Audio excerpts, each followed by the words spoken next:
Shalom Bapak Ibu dan Saudara. Selamat berjumpa kembali dengan saya, Pendeta Lukas Eko Sukoco dari Padepokan Diakonia Mitra Kinasih GKJ Purworejo. Saudara, saya berharap dalam situasi seperti sekarang ini kita masih tetap berpengharapan di dalam Tuhan, dan kita meyakini kasih Allah menyertai kita. Saudara, kita akan merenungkan satu tema yang penting di tengah COVID-19, di tengah corona virus, di tengah new habit, new normal, tetapi juga di tengah kecemasan karena belum semua daerah mengalami penurunan. Saudara, firman Tuhan menjadi bagian penting untuk menjadi landasan kita dalam memahami saat ini. Saudaraku yang terkasih di dalam Tuhan, ada yang menganggap bahwa pandemi corona virus COVID-19 adalah bencana. Ada yang menganggap ini sebagai musibah, tapi ada juga yang menganggap bahwa ini adalah hukuman Tuhan. Saudara, sebagai hambanya di dalam doa dan penghayatan sabda, saya mau tegaskan bahwa COVID-19 bukan hukuman Tuhan. Saya ulangi, bukan hukuman Tuhan.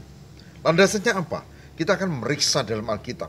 Saudara akan temukan bagaimana pendapat ini begitu penting karena dilandasi oleh kebenaran firman Tuhan, bahwa COVID-19 bukan hukuman Tuhan, tetapi memang ini bagian dari musibah yang kemungkinan besar justru dari kesalahan manusia sendiri. Mari kita hayati hal ini, saudara. Semoga ini menjadi berkat buat kita semua. Saudaraku yang terkasih di dalam Tuhan, saya mengajak kita untuk membaca Kejadian pasal 18. Kejadian 18, kita akan cermati ayat 23, 24, dan 25. Bagian besar dari doa syafaat Abraham untuk Sodom Gomora.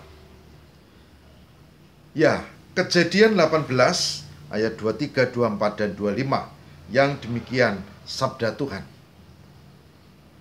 Abraham datang mendekat dan berkata, "Apakah engkau akan melenyapkan orang benar bersama-sama dengan orang fasik? Bagaimana sekiranya ada 50 orang benar dalam kota itu? Apakah engkau akan melenyapkan tempat itu, dan tidakkah engkau mengampuninya karena ke-50 orang benar yang ada di dalamnya? Jauhlah kiranya daripadamu untuk berbuat demikian, membunuh orang benar bersama-sama dengan orang fasik, sehingga orang benar itu seolah-olah sama dengan orang fasik.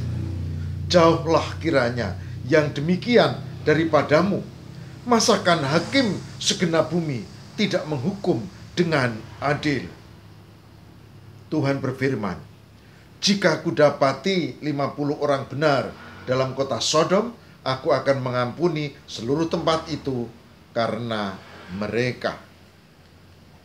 Saudara yang berbahagia, barang siapa mendengarkan firman Tuhan dan memeliharanya. Saudara, catatan penting dari firman Tuhan saat ini adalah Tuhan menghukum orang yang layak dihukum. Tuhan menghukum orang jahat dan Tuhan memberkati orang baik. Ini konsep-konsep dalam perjanjian lama, kita lihat secara umum begitu. Lalu, bahkan jika didapati dalam kasus ini, Sodom, ada 50 orang, maka akan diampuni. Saudara, tidak heran bahwa kemudian itu Abraham berdoa dari 50, kemudian berkurang, sampai terakhir Abraham berkata, "Tuhan, seandainya ada 10 orang saja." Dan Tuhan mengatakan, "Kalau ada 10, aku tidak jadi menghukum." Sodom juga Gomora. Saudaraku yang terkasih di dalam Tuhan, tapi ternyata kita lihat tidak ada 10 orang. Hanya Lot istri dan 2 anaknya, 2 calon menantunya itu mungkin masuk, tapi itu jelas tidak ada jumlah 10 orang. Lalu pada bagian ayat berikutnya dari Kejadian pasal berikutnya, pasal 19, saudara, itu dikatakan pada ayat 12. Lalu kedua orang itu, malaikat, berkata kepada Lot, "Siapakah kaummu yang ada di sini lagi? Menantu atau anakmu laki-laki, anakmu perempuan, atau siapa saja kaummu di kota ini? Bawalah mereka keluar dari tempat ini, sebab kami akan memusnahkan tempat ini. Karena banyak keluh kesah orang tentang kota ini di hadapan Tuhan. Sebab itulah Tuhan mengutus kami untuk memusnahkannya." Jelas bahwa yang dihukum adalah orang jahat. Kalau ada orang baik, dikatakan di sini Lot dan keluarganya disuruh keluar dan pergi. Jadi, hukuman adalah untuk orang jahat. Tuhan tidak menghukum orang jahat bersamaan dengan orang baik. Saudara-saudara, kasus COVID-19 itu bukan hukuman. Karena apa? Karena kita lihat korbannya orang jahat, orang baik. Saudara, tadi saya baru saja ada acara di sebuah tempat ya, yang di situ dipenjarakan banyak orang, dan bersama dengan para pejabat terkait kami ke sana, dan setelah diadakan semacam ya swab gitu ya, tidak hanya rapid test tapi swab, dan terbukti ternyata mereka tidak ada yang terkena. Tapi saudara tahu, saya mengenal ada dokter, ada keluarganya, ada perawat. Mereka mati-matian berjuang untuk orang lain, tapi malah terpapar virus. Saya sedang mengatakan bahwa ternyata virus ini mengenai juga orang baik. Kalau ada orang baik kena, orang jahat kena, itu bukan hukuman, tapi bencana. Saudara, kalau bencana itu nggak milih-milih. Ada tsunami, brus kena. Yang di daerah itu tidak dipilih. Ada banjir, wah longsor, itu tidak dipilih. Tapi kalau hukuman, itu untuk orang jahat. Saudara, oleh sebab itu, dari ayat-ayat ini saja kita menemukan bahwa ternyata COVID-19 bukan hukuman, tapi bencana. Bahwa mungkin ada kesalahan manusia, mungkin saja. Bahwa Tuhan tahu tentang iya, dan Tuhan pasti punya rencana tertentu. Saudaraku yang terkasih di dalam Tuhan, ingat ketika ada cerita lain di Perjanjian Lama. Tidak hanya tentang Sodom Gomora. Kita melihat ada kisah Nabi Yunus. Ingat kisah itu? Nabi Yunus diutus untuk memberitakan pertobatan di Niniwe. Dan Yunus mengatakan, Tuhan akan menghukum kota ini kecuali kalau kamu bertobat. Dan semua orang di situ setelah mendengar itu, singkat cerita, mereka bertobat.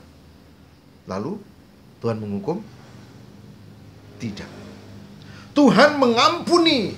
Tuhan mengampuni orang yang bertobat. Saudaraku yang terkasih, oleh sebab itu, pada masa seperti ini, saya mengajak kita hati-hatilah gitu. Jangan memperkeruh suasana dengan macam-macam komentar. Ya, dengan mengatakan, wah ini yang kena itu orang jahat. Siapa suruh kita menjadi hakim? Ini semua orang kena loh.